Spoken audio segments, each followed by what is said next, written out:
Bonjour. Nous sommes donc au dernier mois du premier semestre de l'année 2025.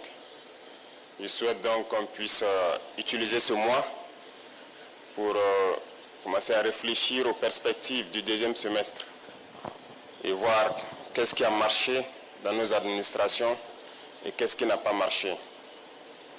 Et comme vous le constatez, ce matin donc, nous venons donc de monter les couleurs avec l'hymne de la Confédération, ce qui est encore un pas que nous effectuons dans notre union.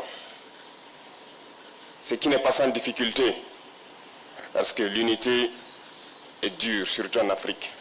C'est difficile de s'unir. Mais c'est la solution, il faut qu'on s'unisse. Petit à petit, l'AES poursuit son bonhomme de chemin, malgré toutes les difficultés, tous les défis devant nous. Si j'étais naïf, j'allais me poser la question, mais pourquoi les impérialistes ne veulent pas de cette union? Mais je ne suis pas naïf, je sais pourquoi. Et c'est la même question que ceux-là qui ont tendance encore à dormir doivent se poser. Pourquoi ils ne veulent pas qu'on s'unisse? Pourquoi la Confédération fait tant peur ou fait mal à certains? Parce que nous sommes approchés tous les jours par ces impérialistes-là pour amener un des trois à trahir l'autre. Nous sommes confrontés à ça depuis belle lurette. Chaque fois, ce sont ces genres de manœuvres qui sont là pour vous amener à quitter la Confédération. Et ça doit nous amener à réfléchir. Et quand on regarde nos rapports, il n'y a pas d'amitié en fait. Le monde, il n'y a que des intérêts. Les gens ne viennent vers nous que pour leurs intérêts. Il faut qu'on soit bien conscient de cela. On va nous combattre, on continuera à nous combattre, mais nous sortirons victorieux et forts. Ces situations que nous vivons, nous ne devons pas les prendre et nous apitoyer sur nous-mêmes. Au contraire, ça doit nous renforcer. On doit sortir très fort de cette guerre, comprendre le pourquoi on nous a tant assaillis, se forger et faire en sorte que dans le siècle à venir, nous ne connaissons pas ce genre de situation. C'est ce qu'il faut avoir à l'idée.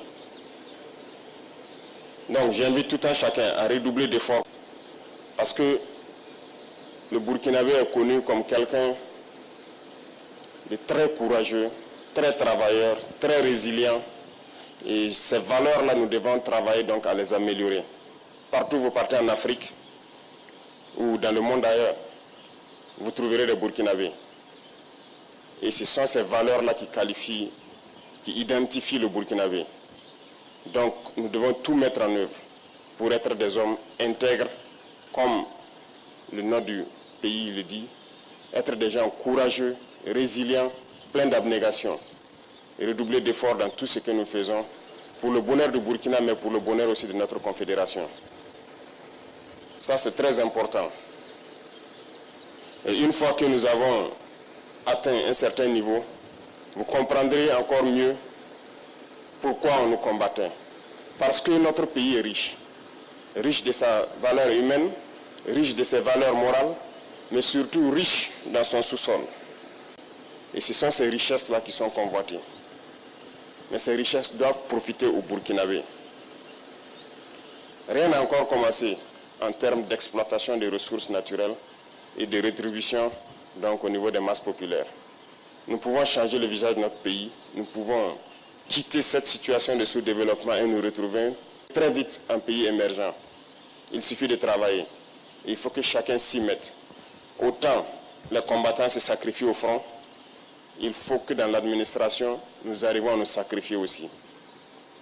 Il faut que nous puissions faire en sorte de travailler au-delà de ce que nous avons l'habitude de faire, de pousser nos capacités plus loin, parce que, comme je le disais, il faut qu'on aille très vite.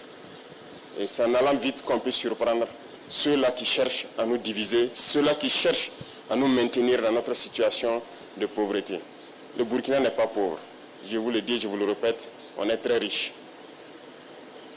Et c'est ça notre problème majeur. C'est pour cette richesse qu'ils ne veulent pas qu'on puisse d'abord connaître qu'on est riche et pouvoir exploiter nos richesses. Et au-delà du Burkina, le Sahel tout entier est riche, immensement riche. Et je sais que vous le savez tous. Le Sahel ne restera pas pauvre. Nous continuerons notre bonhomme de chemin, continuer à construire l'AES, à être fort, résilient, faire de l'AES un espace de sécurité totale, pouvoir exploiter convenablement nos ressources et que ça puisse profiter donc à nos masses populaires. Sur ce, je vous invite donc à passer ce message à tous vos proches. Il faut se sacrifier ici à l'arrière dans les bureaux pour pouvoir soutenir ceux qui sont au front. Donc je vous souhaite très bonne semaine, très bon mois de juin et très bonne fin du premier semestre. Et rendez-vous donc dans peu de temps pour affronter le deuxième semestre avec plus d'énergie, plus d'abnégation, plus de courage. La patrie ou la mort, nous vaincrons.